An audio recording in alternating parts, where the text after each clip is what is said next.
Hi, I'm movie man Eric Houston. Welcome to another look at the vital industrial and educational film shorts of yesteryear. Tonight, it's a double feature of capitalism, comedy, and sexism. And for our first picture, we have the rare example of an ephemeral film that features some truly notable performers. And if you can make it through some shameless promotion and absolutely insane dialogue, you'll be treated to some tremendous physical comedy from the great Darren McGavin. You may recognize McGavin from his immortal role as the old man in holiday staple A Christmas Story, or as vampire chaser Carl Kolchak in TV's The Night Stalker. At this point in his career, McGavin had just moved from New York, where he was a young Broadway darling, to Hollywood.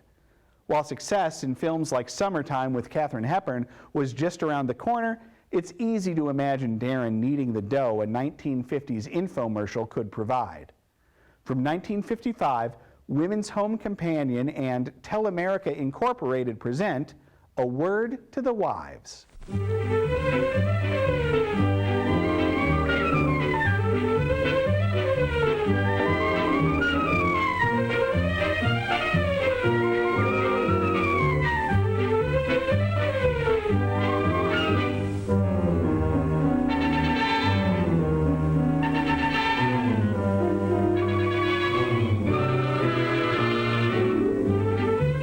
It wasn't really a plot against George Peters, but I'll admit it might have looked that way the morning his wife Jane stopped by for coffee. We had just been in our new house 2 weeks, and I was still ecstatic over everything, especially my dream kitchen. Well, how do you like it? There's only one word for it. Terrific. You know, I'm so proud of it, it's almost indecent of me. I can hardly wait to show it off a week from Friday night. Well, you go ahead and be indecent. Gal's got a right to enjoy her first housewarming party. Sure wish I was having one. You having many people? Well, not a mob, if that's what you mean. Just you, the Crawfords, the Slagles, the Martins, and a couple of others. Hey, why so sad? And this isn't the first time I've noticed it. Oh, nothing, really. Not very convincing, Jane girl. Whatever it is, I've got just the cure for it. There's a sensational sale going on at Watson's. A new hat would be the ideal tonic for you. I'm going down this afternoon for a small spree. How about coming with me? Oh, I wish I could, but it's just impossible. You've no idea how much I've got to do. Remember, I haven't got your dream kitchen to make things easier. Mine's strictly the nightmare type. And I wish George would do something about it. All he's done so far is talk, and not with any real enthusiasm. About moving, you mean? We've looked at a couple of older houses, but that's no improvement. We've got an older house. If only there was some way of really selling George on the idea. The fifth freedom, maybe. Freedom from unnecessary drudgery. Freedom to go shopping when the urge hits you, or when there's a sale going on. Well, sale or no sale, I'm swamped. Besides, my mother's been quite ill in Cleveland, and I've been thinking about taking the weekend off to visit her. I've got to get my clothes in the dryer. I'll show you a couple of my prize beauties. This setup makes any day wash day for me. And I can do my drying in any kind of weather with a gas dryer. It couldn't be easier. It's completely automatic.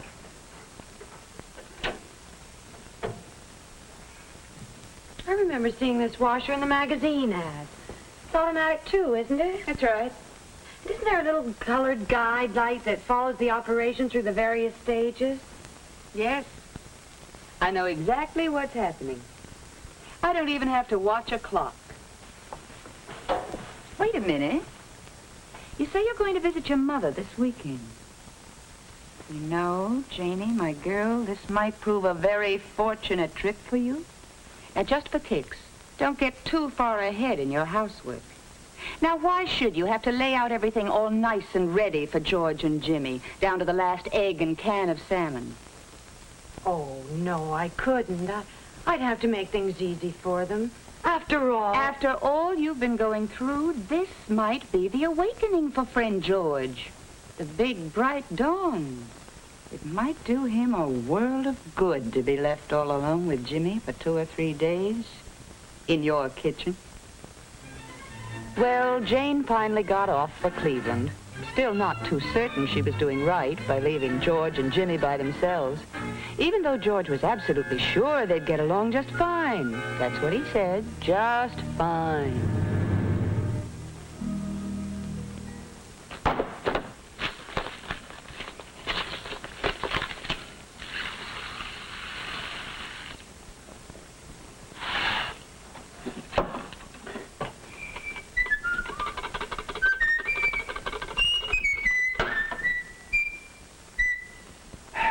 Of course, when you leave a man to his own devices, he's apt to think of something fancy, like curried chicken with rice. But in this case, George not only should have done a little more thinking about his recipe, but should have kept his eyes on the stove as well. Now, if he had just let his rice simmer instead of boiling. But frankly, I doubt if George knew how to bring things to a simmer.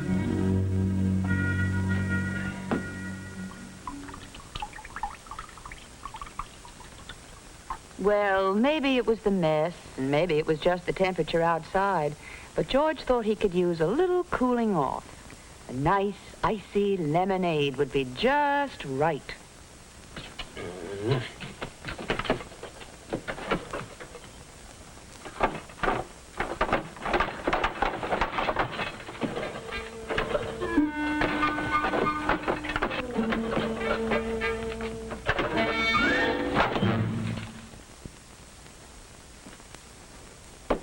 Hey, Pop! When am I going to eat? What's this ice tray here? There's no ice in it. Oh, I guess I forgot to fill it. Sometime you might ask George how far is a mile. He would tell you it's the distance from his sink to his backyard garbage pail.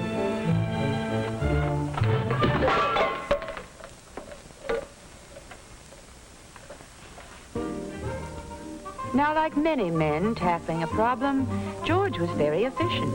Very. The smart way to do dishes was 2 meals at a time.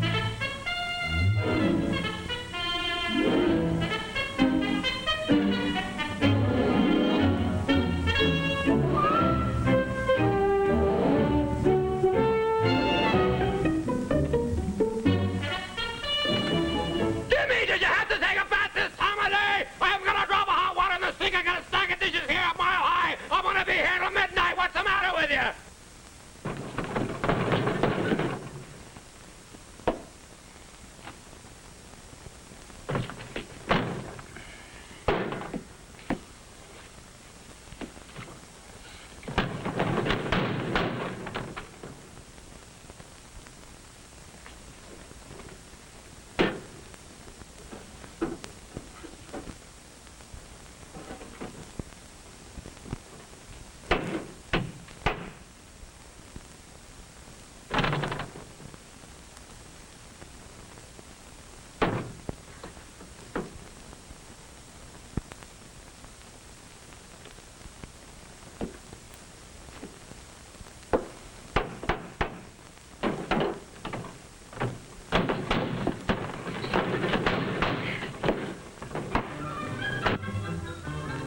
Jane had been away for all of 2.5 days.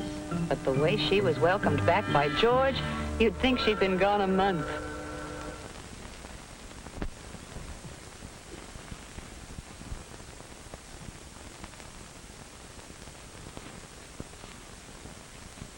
Well?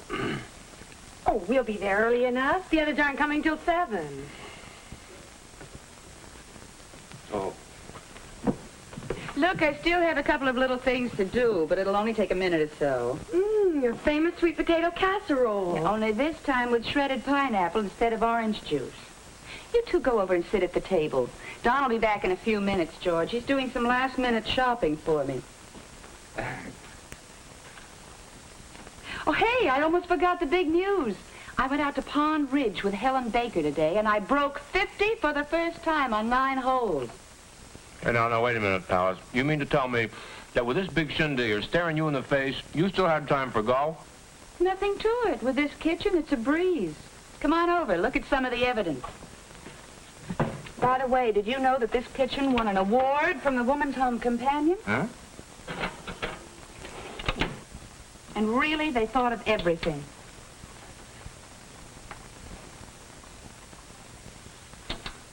I just love the convenience and modern styling of this built-in gas range. Hey, Alice, aren't you going to light the oven? I don't have to. It's completely automatic. You'll never guess what this sauce is for the baked ham. Equal parts of grape jelly and light mustard, blended and simmered. And this burner does it without scorching. Anyone care for a spot of grapefruit juice to tide you over? Yeah. Incidentally, one of the things I love about this refrigerator is that it turns out ice circles and puts them in a bowl for you, all by itself. Continuous ice circle. Yeah? Really? Aren't you taking a chance of staining that counter with fruit juice? No danger with Formica. Won't ever stain. Oh, that's the greatest help, George, hanging the things you need where you need them. In fact, this whole kitchen was designed for efficiency and convenience. That's what I like, solid and sturdy as steel. And so easy to keep clean, too. Hey, what's this? Oh, automatic flour dispenser. Very handy. Here, I'll show you how it works. Hey, what's going on here? Oh, hey, Don Boyer. George. We're a little early. Oh, that's good. I've been showing them around. Good, darling. Hello, Jane. Hi. Oh, Don, will you get rid of these for me while I sort this stuff? Well, you might have pressed old George into service. Here, come on, George, and I'll show you how it works. This is really for me, chum. What is it? Well, it's a simple gas disposer. It takes care of all the waste. Yeah, the brightest, shiniest bride could use this gizmo. Yeah? That's great. And that also goes for this automatic water heater. Two temperatures from the same tank at the same time. Now, this pipe here, it gives you hot water for the bathroom and for the kitchen sink. But the other pipe, this one gives you really hot water for clothes and for dishes to make them really clean. Wow. Both any time you want. Hey, look, George, if you're really interested in this layout, the man that set it up for us is a good friend of ours, Ed Stevens. Yeah? He's going to be here tonight. Yeah, just in case you'd have anything to ask him. Yeah.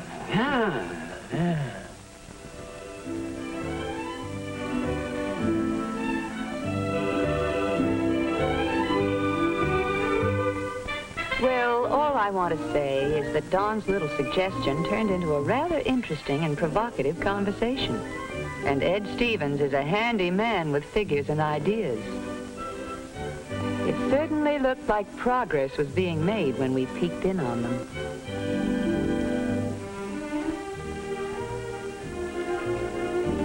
Well, that's the way it worked out. And as I mentioned before, it wasn't a plot against George. Well, you don't think Jane and I would do something like that, do you?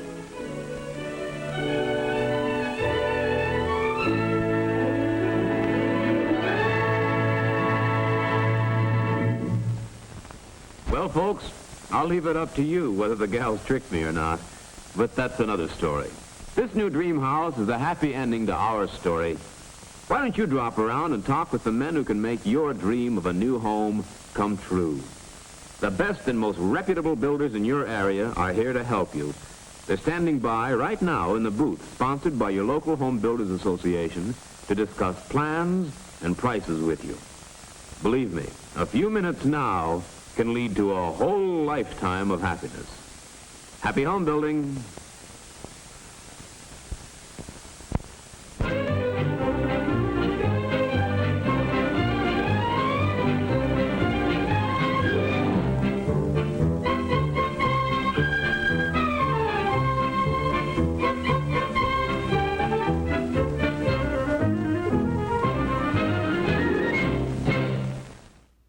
It's probably pretty obvious that this whole thing was one big commercial for appliance companies and home builders.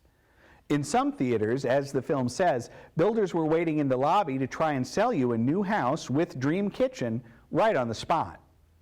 What might be less obvious, though, was that the American Gas Association had a big hand in the film, offering prints for free to local gas utilities to help get more homeowners and builders to run gas lines into new homes. Now, McGavin wasn't the only notable talent slumming it in this big screen commercial. Marcia Hunt, who played the lead housewife, the one not married to Darren, was a movie star and activist who appeared in movies alongside Greer Garson, Mickey Rooney, Charles Boyer, and John Wayne. A member of the board of the Screen Actors Guild, she was one of many actors who stood up to the House Committee on Un-American Activities, a brave and principled stand that ultimately got her blacklisted. That, without any doubt, is how she found herself appearing in dreck like this. Janet Riley, who plays Darren's wife, was a film veteran too, although with less noteworthy roles. And while she wasn't married to Darren McGavin in real life, she had been married to another TV legend, Werner Klemperer, who played Colonel Klink on Hogan's Heroes. We don't have too much time left tonight, so let's check out a quick one from the Jam Handy organization with Consuming Women. No, it's not Armie Hammer's latest film. It's another look at women and capitalism that's both slightly more nuanced and just as funny.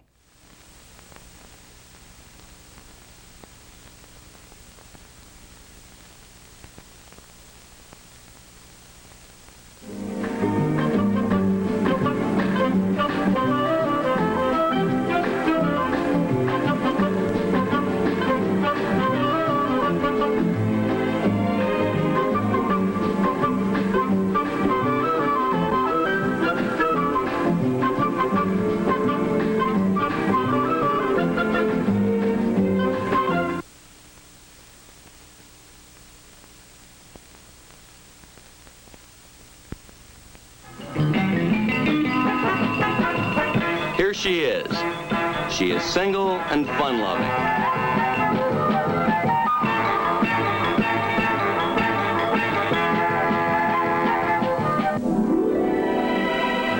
She is engaged.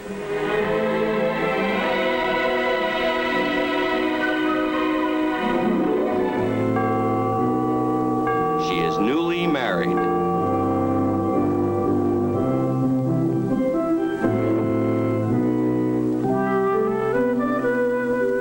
And not so newly married.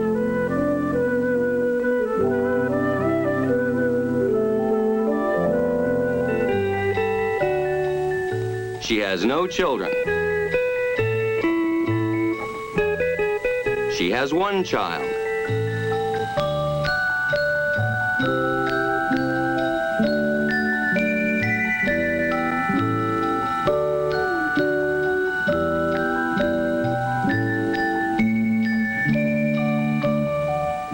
She has many children.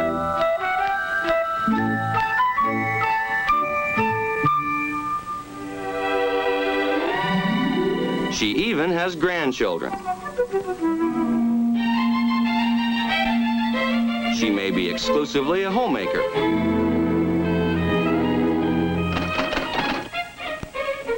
Or she may hold a part-time job.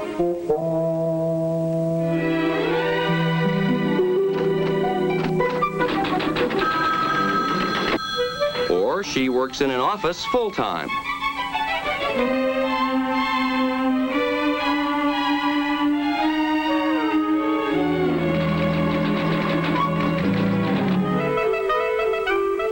She enjoys her leisure time. She participates in community affairs.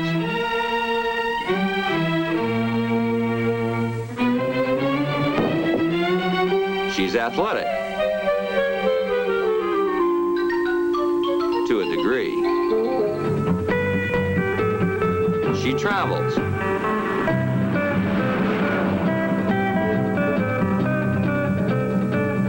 And she spends money. In any case, our consumer is a real person, one of a large group of individuals that make up our consumer world. I wish I could tell you who the woman was in that very short, because I think she's very funny. I particularly like the way she moves in just one shot from relaxed to joyful to fully exasperated as the movie adds more and more children to her life. Well, I suppose it's time to let you get back to the children or books in your own life. We'll be back next time with a look at America's ephemeral film history. Until then, stay safe, watch movies.